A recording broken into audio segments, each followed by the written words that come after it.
Hello and welcome back to the Riddles of Dr. Exor. Today I'm going to be doing the second puzzle of the 2020 mystery hunt here. It's in the Grand Castle. I'm just going in order. I think they're in alphabetical order actually, taking off the word the. But in any case, today we're going to be doing Moat-er Boats. And I'll give you a brief rundown on the puzzle. I know my screen is a little bit lopsided. And that's because we're going to have a lot more things open. We're going to start getting a little conspiratorial. It's going to be fun. In fact, let me remedy that with, as any sane person would do, let me just put a cute puppy picture here. Where is it? There we go. There's a cute puppy. How about that? So that'll fill the dead space for a little while, but soon enough I'll be kind of minimizing one window and pulling up more. So what is this puzzle? Take a spin around the castle in our motor boats. There's some flavor text here. I won't read it now because I'll need to read it later. But at first glance with these puzzles, there can tend to be a lot of information, and that's fine. What you have to really, what you have to convince yourself is to take the pieces that look familiar and work with them until you get stuck, and then kind of look at the rest. So the first thing you get is a list of I guess nouns that describe what people do. I would say professions, except we have toddler and stoner. So, and probably a few others that don't quite fit.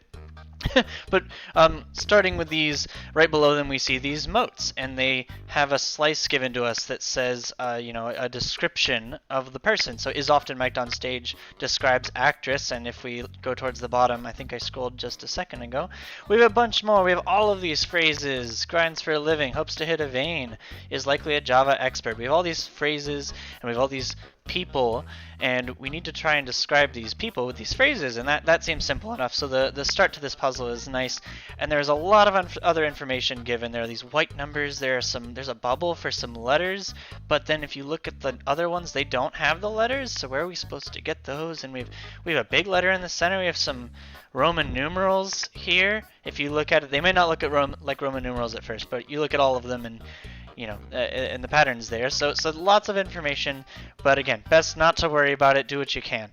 So I'm going to skip ahead to filling out these moats because it could take me an hour to kind of demonstrate all of that, and especially graphically, it is actually not easy to show the layout. So this is where I get to say goodbye to the puppy here, and I'll try and bring up the first part of the solution here.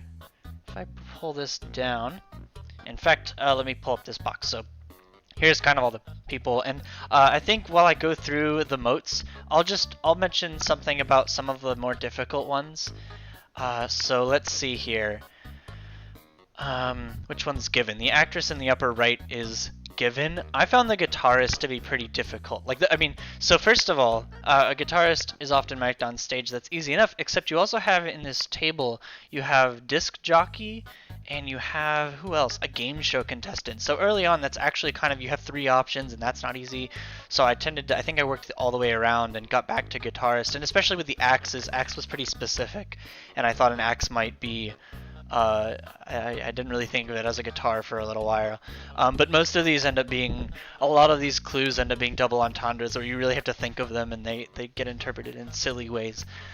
So, so the actress is obsessed with lines, but then the next person, of course, is not spoken lines, but literal lines, right? Someone drawing lines on a board who is a geometry teacher, right? And so those go around.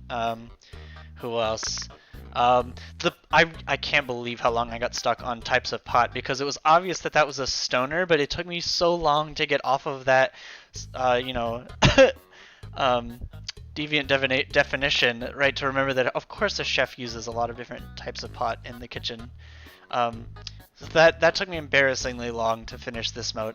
If I pull up the next one, let's see, the car owner drives people home is the start. It's pretty easy to get the title and then the champion boxer, but it rings your bell took me a while, because maybe leave a comment if I'm missing something, but like the boxers, I don't watch boxing, but they don't ring the bell, do they? Like, they're not, I mean, the bell is rung during the match to, but that's not like them. They don't, it's not like they're on Jeopardy, like going up like ding, I win, I don't know, something about that really held me up for a while, with like the champion boxer doesn't ring the bell, but it kind of fits. And going the other way was much easier, like with the baseball player, and then the exterminator had some obvious ones. The computer programmer with removing bugs and being a Java expert. Um, so let's see, number 3. Oh, it took me a while. You know what's funny is it took me a while to get the British landlord may use a lift because I didn't know. I had never internalized the fact that lift was sort of the British component of the American word elevator. I just thought lift was. I mean, because I feel like it's. I don't know.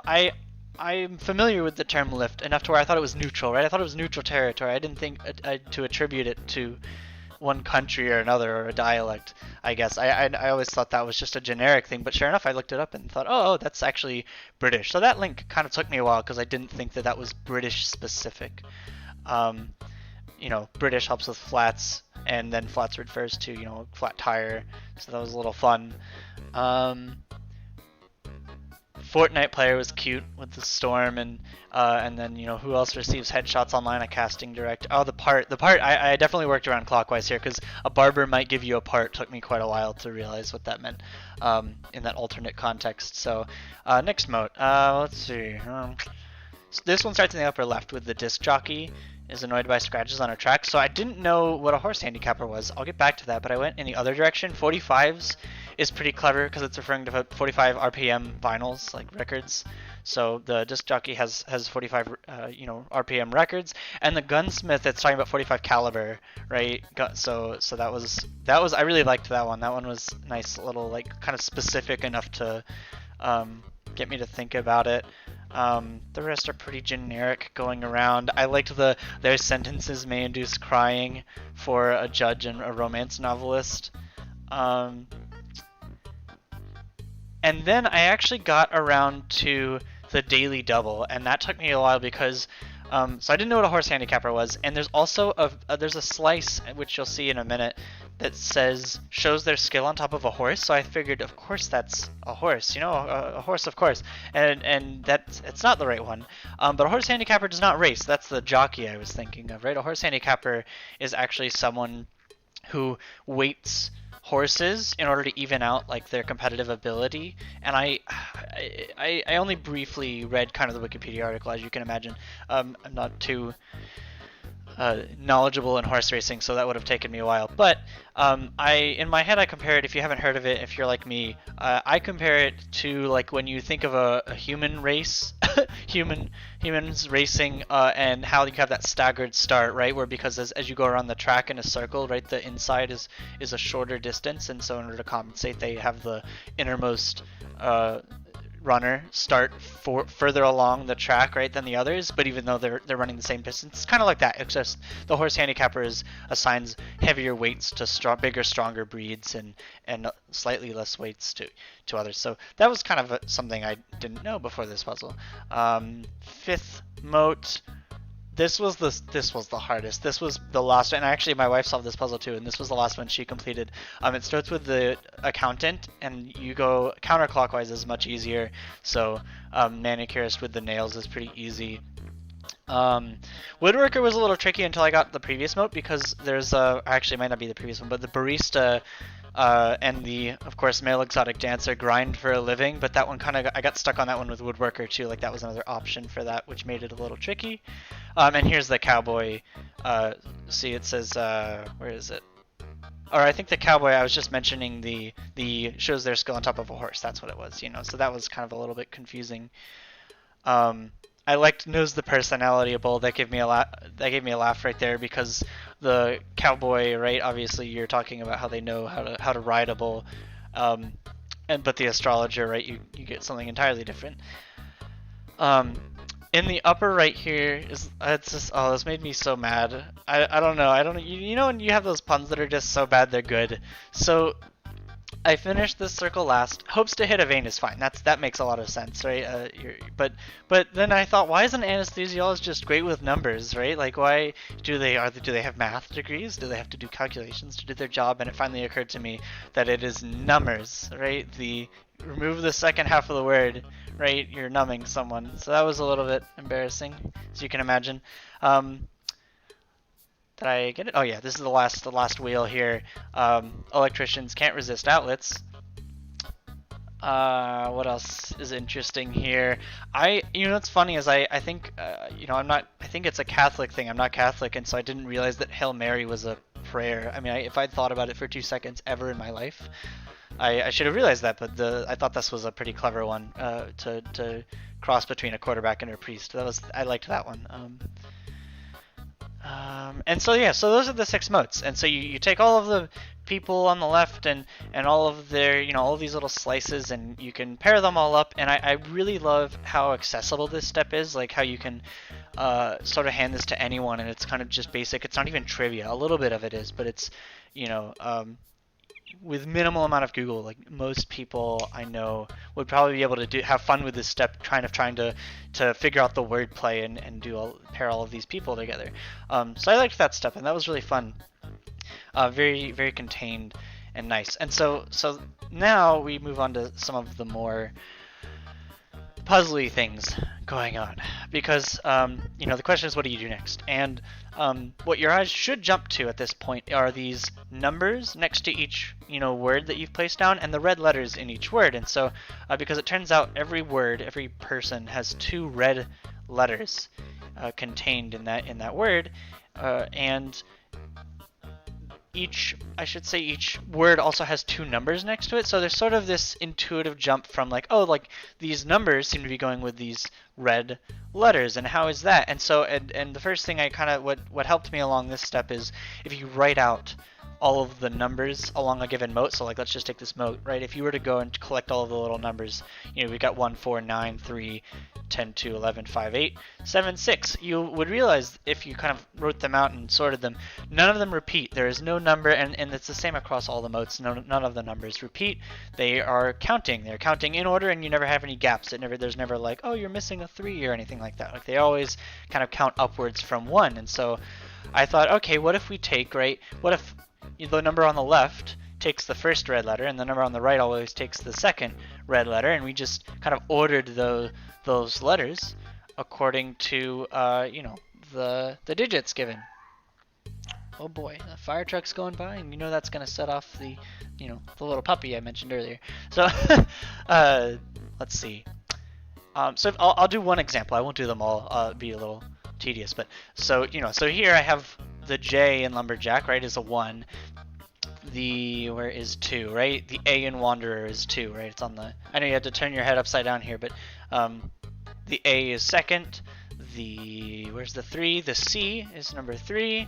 The K is number 4, and that spells Jack. Ironically, we have the word Jack here, but that's kind of just a coincidence. J-A-C-K, and then if you go on, it'll actually spell a full name. And if you do this for all the moats, and just ignoring these dots, right? These dots are kind of hitting off the extra letters. I kind of like that. I actually admired that, because I think the problem is, right, obviously, like, not all of the clues were going to be, 16 letters long. And so they filled the extra spaces with these dots, and they made sure to color an extra letter red, which I think that's good because it doesn't confuse you. And like early on, right, if I had seen like some unique things like, oh, some words only have 1 red letter, and like, again, like, oh, some of these slices, don't have I might have been trying to pair things together based on that. But it was better not to bother, right? It's better to just focus on the words themselves and kind of play that game early on. So anyway, let me pull up a note here, because if you go around each wheel, you can take the red letters, number them in order with those white numbers, and get 6 names. If I figure out which one it is. There, now I've got a little window, and right, you get 6 names, and they all end up being captains or shipsmen, so to speak, which is appropriate with the puzzle, right? It's all about, it's called Moat-er Boats, and we've got, these people in the middle, and the flavor text. Here's where I'll go to the flavor texts. So the puzzle says, our captains have been searching the waters, trying to find enough versatile crew members to help them sail their ships. And once they've done so, there's a little bit more, but that doesn't quite say anything yet. And so what is there to say here? So you've got, right, so kind of what's the question you might ask yourself is, what's the unused information for this puzzle? We've got these 6 names. We've used pretty much everything on the outside other than these bubbles, right, which don't have any letters, but hopefully we'll be entering letters into them. And then on the center, we've got some stuff here, right? we've got some Roman numerals, and we've got a big letter. And so once again, the Roman numerals are actually counting. If you kind of scroll through all the moats and write them all down, you realize that they're all unique, and they're the numbers 1 through 12. So I'll actually bring up another note here on the side. Where is that? There we are. So now I've kind of filled my screen here, right? We've got a list of names, and we've got some Roman numerals that we wanna fill out, and I have them in order. And so you have this question of like, what are we going to do with the big letters in the center, right? And the bubbles. What are we going to do with those bubbles that don't have letters in them? And this is where you're going to use the flavor text of the puzzle, and as well as some other clues. But I'll start with the flavor text where it says, "Help them sail their ships," right? And so you can't really, these names, right, don't fit in the bubbles, right? But there's always 8 bubbles per moat, 8 circles, and these names are much longer than 8. And so there's kind of this head scratching moment where you say, well, how do I get from these people to something else that's useful to me? And I thought about it for a while, and I started, of course, using Google, because I hadn't heard of that half of these names. I'd heard of Captain Nemo, and I think, what was the other one? We'll get there. But I went to Google. I said, who are these people, right? And they were, of course, they were all shipsmen. And I started realizing I found a pattern. And so actually, I'll go get that pattern. So you can open up your old Googaloo and type in, Jack T. Colton is the first one. And when you get up, you get a fictional character, right? And you get, did I have this page? Okay, good. I was going to say, hopefully you can see my Google page here.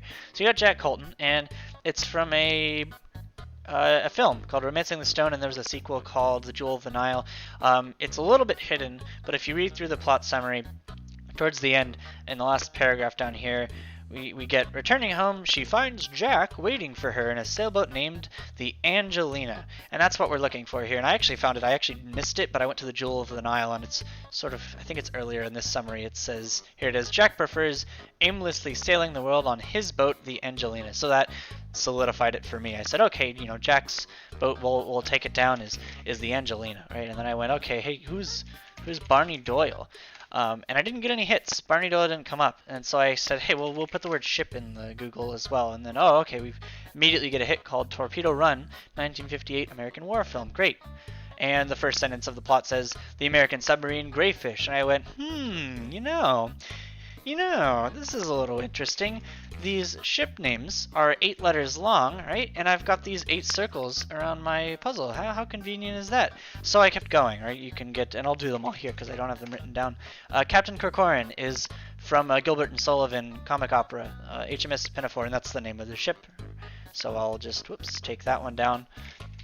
You can get rid of the HMS. Again, at this point, like, there's a little bit of ambiguity, but you should start seeing, we need an 8-letter object to fill these circles. So as soon as something has 8 letters, you can be relatively sure you're on the right track. Captain Nemo is, I think, the one that most people know from 20,000 Leagues Under the Sea, right? And I'll click on the article just to point it out. But his submarine, the Nautilus, right? Nautilus is that one.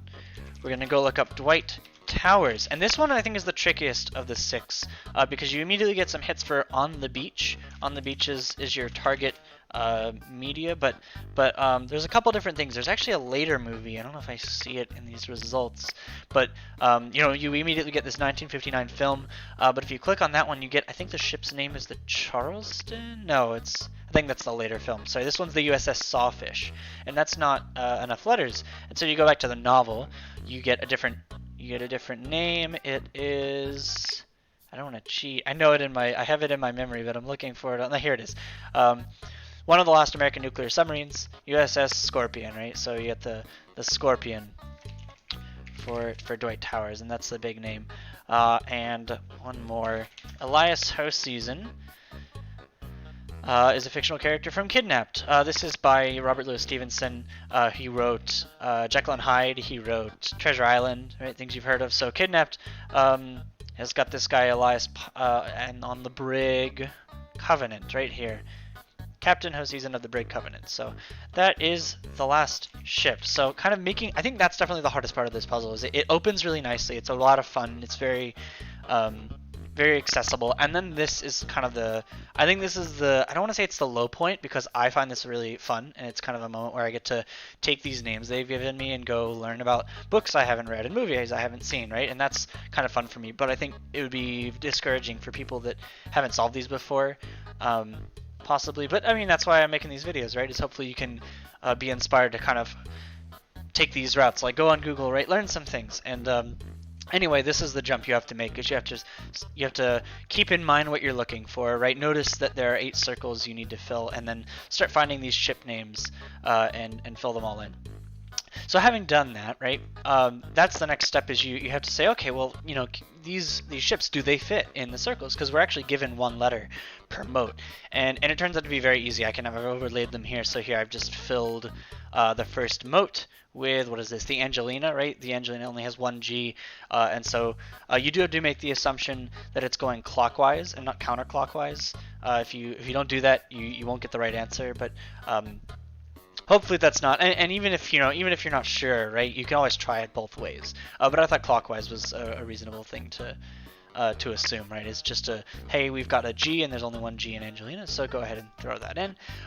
And all of the moats do that, right? So I've got gray fish in here with the Y, and I can put in what is this, the Pinafore, and then I can throw in Nautilus. So I'll just glance all over all of these to demonstrate that I did it. Whoops, did it successfully. Here's Scorpion, starts in the southeast, and the P is unique. And then finally we have the Covenant on the 6th moat. And now the question is, you said, okay, I've done everything, right? How much more could I possibly have to do in order to reach an answer for this puzzle? And that's where we finally have to go to the center here. So the center, it's confusing at the beginning, and it should stay confusing until sort of the end. But if you're actually really, really clever, you can kind of make a jump early on. And that is going to involve, let me pull up. So if you look at the letters in the center and just kind of look at them all together, they spell out a word. It's S. Whoops, actually I have to, wait a second. Let me try and grab them all so this is easy to tell. So just watch this letter in the center, right? It's an S, I, G, N, A, L. That's the order in which they appear in the puzzle. And so if you keep them in that order, right, that spells signal, and also that gives you an order for, I think it's, actually, that order might not matter in the end. I think it's signal is the only reason to kind of keep them in order. But signal is a clue. Signal is a very important clue. And again, this whole puzzle is about seaworthiness and these captains, and again, this is something where if you haven't heard of what comes next, I imagine it would be pretty tough. But if you're a seasoned puzzler, or you just like ciphers and different ways of representing the alphabet, right? You may think of the word signal, and also seeing, I think the other clue that I took for granted at the beginning, but is that these Roman numerals are next to this captain's arms, right? And the left and right arm should give you a hint that we're going to have to jump over to flag semaphore, right? It's a system where you use 2 red and yellow flags in order to signal another ship with various meanings. And there's actually a lot of stuff you can say about flag semaphore, but we're just going to focus on the use of the cipher, because that's how puzzles commonly use it as like an encryption method. And right here they've hidden it, right, with these 8 sections. They've kind of hidden it. But what we're going to do, right, is after putting in all the letters for the oh goodness, I've got so many layers open. I'm actually trying to put them all back up again. Sorry about that. What we're going to do, right, is, so we've got all these names, but we still don't have an end to the puzzle. And man, if only we had something we could assign to these Roman numerals, which I've put on the right, because that might spell the answer. And which letters could be relevant out of these 8, and 8 per moat rather, And so this is where the semaphore comes in handy, where what we're going to do is we're going to convert this central letter. In this case it's an S. We're going to, I think that noise means my headset's almost out of power, so I'll hurry this up. But we're going to convert that S into, it's this symbol right here, and you can, the whole chart's on Wikipedia, very easily to access. And if you draw that out, it'll point to 2 letters, right? And so we'll take those letters, and we'll say, hey, look, the A is the 2, and the L is the 6. I'll go mode by mode here. If I can avoid, oh my goodness, I keep losing my little note It's fine. This might take me a little bit, but so the R. This one has to make an assumption actually based on. You can actually, I think you can look up how they hold their arms for this position, and it'll make more sense, like getting the arms. But either way, again, it's 2 letters. You can swap them back and forth if you're unsure. But the R is going to go to the. Is it this one? IX, and H goes to the number 4. Then we have an E5 and an R first. And you can kind of start to see the answer piecing itself together here. So what else? A is 8th. We have an S is 10th. Move to the next moat. We have an O is 11. We have a C 3rd. And finally we have a C 7 and an N, and we get this, Rachel Carson. And if we pull up Rachel Carson, and if I actually go back to the flavor text of the puzzle, it says, hopefully you can help them pick up their VIP passenger for the day, someone else who really loves the water. Rachel Carson was a marine biologist who, I'll actually go to her bio here. I believe she wrote quite a few books supporting preservation of the ocean and natural conservation efforts and that sort of thing. And so this is kind of hard to. I think it's funny how Wikipedia has so much value as a quick summary, right? I can't even look at this and quickly figure out what I need to say about her. But come on, headset, come on, give me a little more time here. So she wrote Silent Spring, which I suppose that would be the go-to resource to learn more about Rachel Carson and what she worked on. Aquatic biologist, the sea around us, under the sea wind, right? You've got all sorts of things, and so as an end of this puzzle, she's a very appropriate answer, and you can go ahead and call that in up at the top. Can you see it? Good. You can check the answer, and Rachel Carson's the answer. So that's Moat-er Boats. What else do I have to say about this puzzle? I really liked the graphical, aspects of it, but I do think this puzzle kind of stumbles over itself there. Like all of the circles and the pictures are necessary for it to kind of operate intuitively. I liked that much, but it turns out it's really, really, really difficult to solve this. Gosh, I mean, even on pencil and paper, I think you can. I think that's the best way to do it. Is if I really had to do this for a hunt and I was trying to speed solve it, I would print it out, right? Like this doesn't make sense to do in GIMP. Like this, you have no idea how long this took me to do in GIMP to kind of set this up nicely. But and all of them are SVGs, so that doesn't help either. SVGs are not easy to import without their paths. But anyway, I would print this out, right? If I wanted to, and that's how my wife solved it, and she had a good time with that. But even so, it's like, it doesn't really even lend itself to cutting out. Like, I wouldn't want to take scissors and cut all of these out and put them on. That would take so much time. Like, I'd rather just, cross all of these off with my pencil and then kind of write them in. And it gets a little bit much.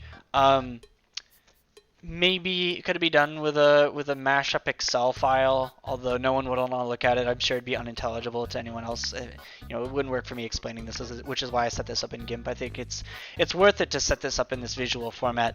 And the solution page to this puzzle also that I took, I checked it out to make sure I didn't miss anything. Right, the solution page does not actually give you these pictures, so I think even they tapped out. They said, no, I don't want to write. I don't want to make these again or so I think it kind of stumbles over itself visually. Like it's very interesting, but it doesn't make it very easy to kind of start solving. Like you really have to think about like, oh, am I going to print it out or am I going to make some kind of document online to work on?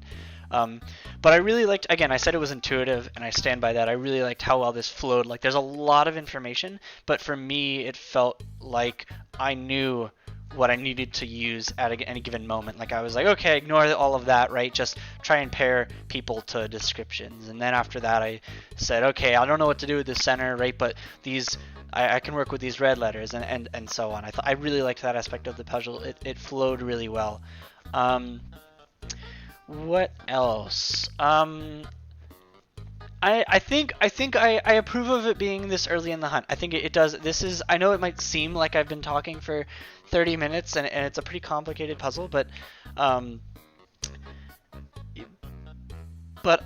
do think this is, and I know the MIT Mystery Hunt is on the kind of the pinnacle of difficulty, but I do think this is a very easy puzzle in comparison to what's to come. This is at the appropriate difficulty level for the beginning of the hunt, because it doesn't really require a lot of trivia knowledge, right? I don't have to do a lot of Google. I have to do a very minimal amount. It makes effective use of flavor text. It uses some really common like flag semaphore is something you got to get out early to kind of let people know that that should be in their toolbox, right? Uh, it's nice. It gets you some indexing, right? It gives you some counting to do. It hits a lot of the early techniques that you have to get familiar with if you're gonna try to tackle the later, much more difficult puzzles. So this was a lot of fun, and I think the next couple are going to be a lot like this before we get into anything too insane. Thanks for watching. Feel free to suggest which puzzle I'm going to do next. I think it's going to be the brochure. It's going to be called the Penny Park Guide up front here. I think I'm going to attempt to do that next. So stay tuned, and again, thanks for watching.